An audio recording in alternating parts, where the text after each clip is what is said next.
Hi friends, Jen here with Serenity Hill Farmstead. Today we are going to be making an oregano tincture, and I am just about out of this. I should have made this earlier. I feel like I have another video where I'm saying that. I need to work on my timing a little better, I think. But I've got a bunch of oregano from our garden. We've got, probably about a 400 square foot garden right outside here in the house. And that's probably 3/4 of it is taken up by oregano. Something really important to note when you are growing oregano is that it is a member of the mint family, and it does spread. It spreads a lot, and it spreads pretty fast. So I think it was, I don't know, a handful of years ago, maybe actually closer to 6 or 7 years ago. I'm not sure. A while back, I planted a little 4x4 square, just a little start that I had actually gotten from a nursery. And I put that in the garden, just hoping to get some oregano that year, just for our family. And it has turned into just a huge blessing. And I view it, it's super invasive and it's a big problem if you don't like this kind of thing. But, you know, having a medicinal, herb business, this is quite the blessing. So we have a ton of oregano. We dry it, we sell it bulk, we make tinctures with it. You can make oil of oregano. We do, that is wild lettuce. We do have also a still, and I've got some videos that I'm planning on making essential oils and things and hydrosols, and you can use it for that. So there's a lot of different things we can do. Today we are going to, and wood sorrel. I really paid attention there, didn't I? Today I'm going to be making a tincture, and I'm going to talk to you about the uses of this tincture. And I know we've done other videos where I'm making tincture, so it's the same deal. I've got a big 1/2 gallon jar here because we do sell it and we are making a lot of it. So I've got that, and then I've got our fresh oregano here, and you'll notice that some of it has flowered. Makes absolutely no difference. And there's a lot of herbs that you want it to flower before you cut it, before you are going to harvest it and use it. So oregano is one of those. I let it flower. And if you're ever wondering and you can't really find the information, because really honestly there is a lack of good information about growing and when to properly harvest herbs out there. And if you really want to figure it out, when is the best time for me to harvest these to use in an herbal preparation that I'm going to get the best quality, I'm going to have a good potent preparation, just go outside and put your hands on it and smell it. So what I do is I will take a piece of this and I will kind of mash it up and I'll smell it. Whew, that's really strong. And if it's super, super strong, then that's a good time to harvest that herb. That is a general rule of thumb, is a good way to go. So here we go. I just have just a little bit, just enough for filling up this jar here. And I'm gonna get my knife and we're gonna go ahead and cut this up. Remember, we're gonna cut this up to release the oils and all of the good medicinal properties that we want. And we're gonna shove it into this jar and we're gonna cover it with vodka. The vodka we're using is the same we always use. It is a 40% or an 80 proof. I get this from Costco, and yeah, that's the vodka we use in virtually everything. Now, the reason I do want to mention that we're using it fresh, when you're doing tinctures, you can make them with dried herbs. You totally can, but you get the best quality if you're going to use a fresh herb. And it has to do with just the water to alcohol ratio and the amount of water in there. You want to have some water content in there because you unlock the water soluble properties in the herbs. And if you're using something that is a super, super strong alcohol, like a really, really ridiculously high proof, then you don't get to unlock all of the properties. Not to mention it's just really harsh on your system to use something that strong. So I like to use a lower proof vodka. So I'm gonna go get my knife and then we're gonna get started. And I swear I was clean. If you know me in real life, you know I always have something on my shirt, always. It doesn't matter if I just took it out of the dryer, within 5 minutes, just drop my lid. There's always something on my shirt. So what I'm gonna do is just kind of loosely cut this up. Yeah, I'm gonna do stem and all. And we're gonna just chop it and stick it right in our jar. Now, why would you use oregano? Well, oregano is a natural antibiotic. It has so many excellent properties. I'm sure that you have heard, we're gonna cut off the parts that are real woody bottom of the stem. Actually, I think I'll use my scissors for this, and then just kind of push down on it with the knife to like really get the oils released in the leaves and stuff. So back to uses, you can use, I know you guys have heard oil of oregano or oregano essential oil, and using those for medicinal properties. Now let me tell you, oil of oregano and oregano oil are different. Oil of oregano is oil, an oil. It is an olive oil or however it's been prepared with, that has oregano infused into it. And you can use that for different purposes. Oregano essential oil, on the other hand, it's an essential oil. And everybody's got conflicting thoughts on it. Previously, if I knew then what I know now, right? I have used essential oils, being totally transparent internally. Please learn from my mistake and don't do that. Essential oils are very hard on the liver, and they cannot be digested and processed through the body. So it builds in your liver and you develop a toxicity.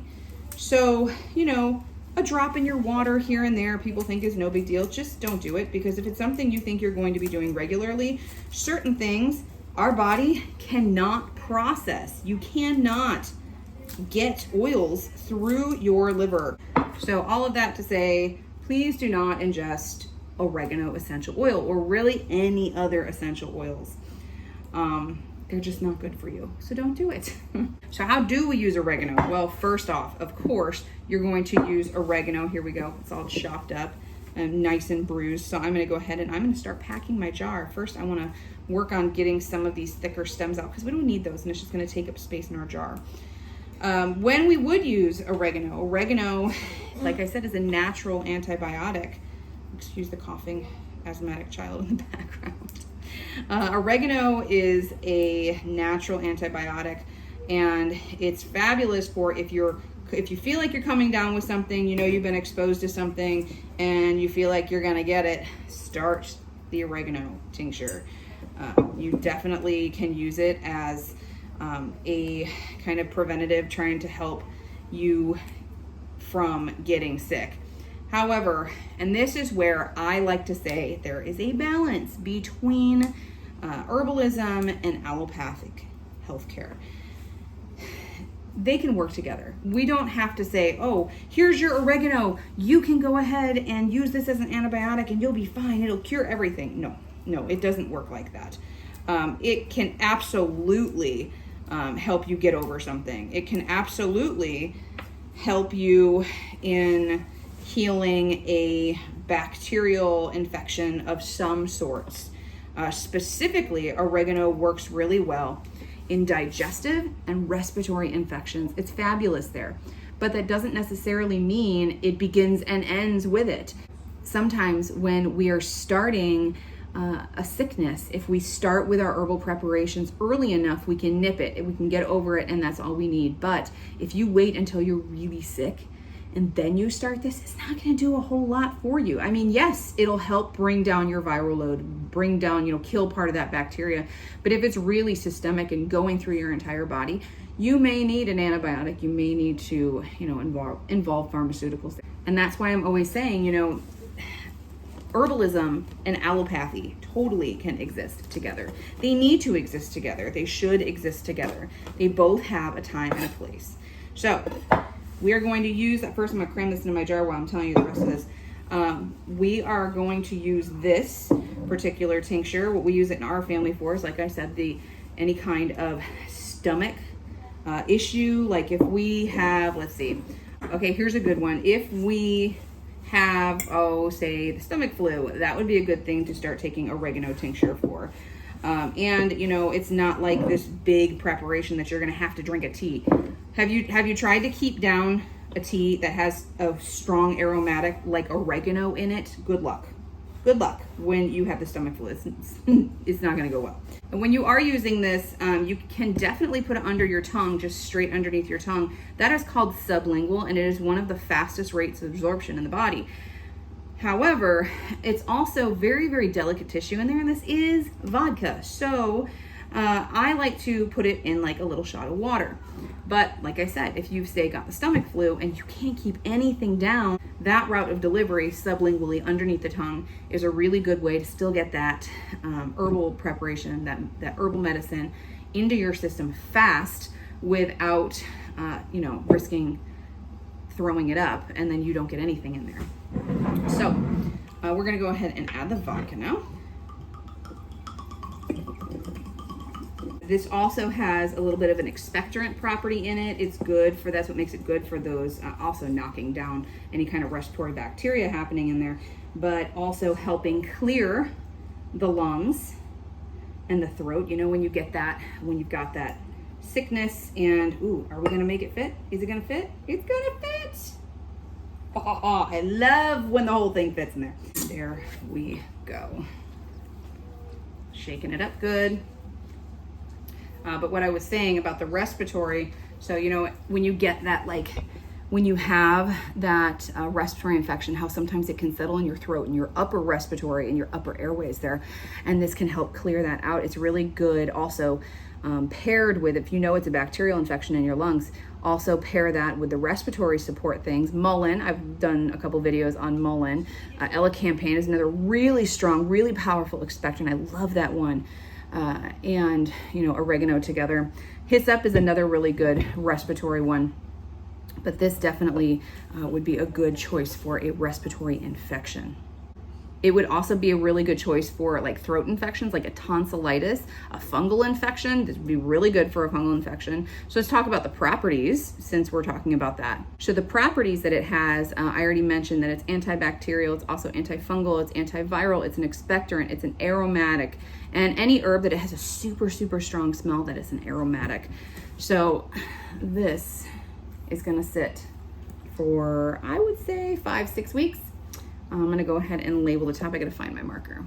Now I should have said this at the beginning, but you know, most people think of oregano as a culinary herb and really dismiss it as a medicinal herb. Now, culinary wise, there is no better tasting oregano than one that you have grown. And I would say that's true for all herbs, but really with your aromatic herbs like oregano, that's really, really true. You can really tell the difference in something that you're gonna buy on the shelf at Walmart and the difference in something that you have harvested yourself, even if you've dried it, even if you processed it, even if it's a year old. Let me tell you, I have got a big Mylar bag down in here, down at the bottom shelf. There is where all the Mylar bags of herbs are. And I've got a Mylar bag full of oregano. Well, I just popped one open the other day because we were out on over my stove where I keep my spice cabinet. And I opened that up and it was like, whoa, it's so, so potent, even a year later, and it's still super vibrant, probably because I stored it in Mylar, but it still looks maybe a little bit darker than that, like a fresh dried herb.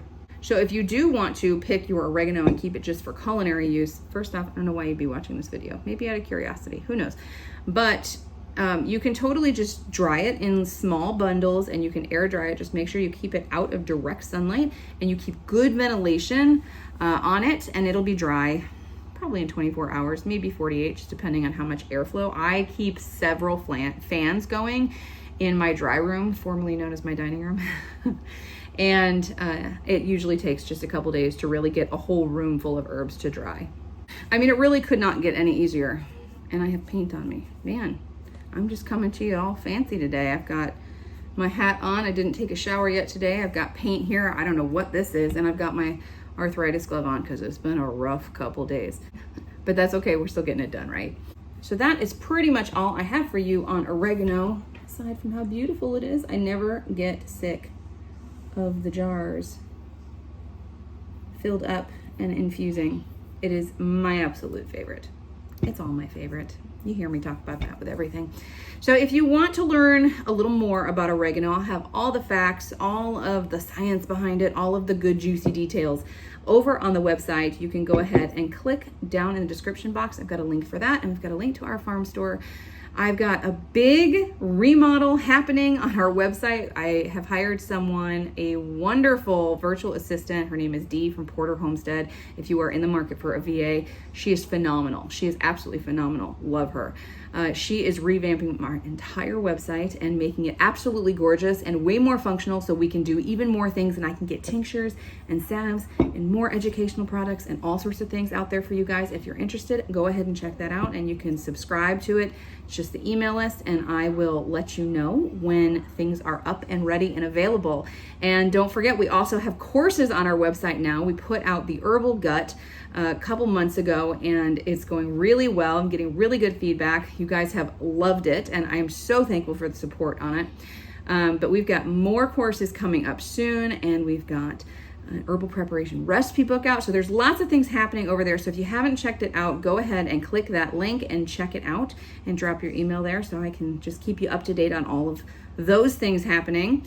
And if you did enjoy this video, don't forget to give it a thumbs up and subscribe and hit the notification bell so you can get notified when we put out the next video. And we'll see you soon. Bye.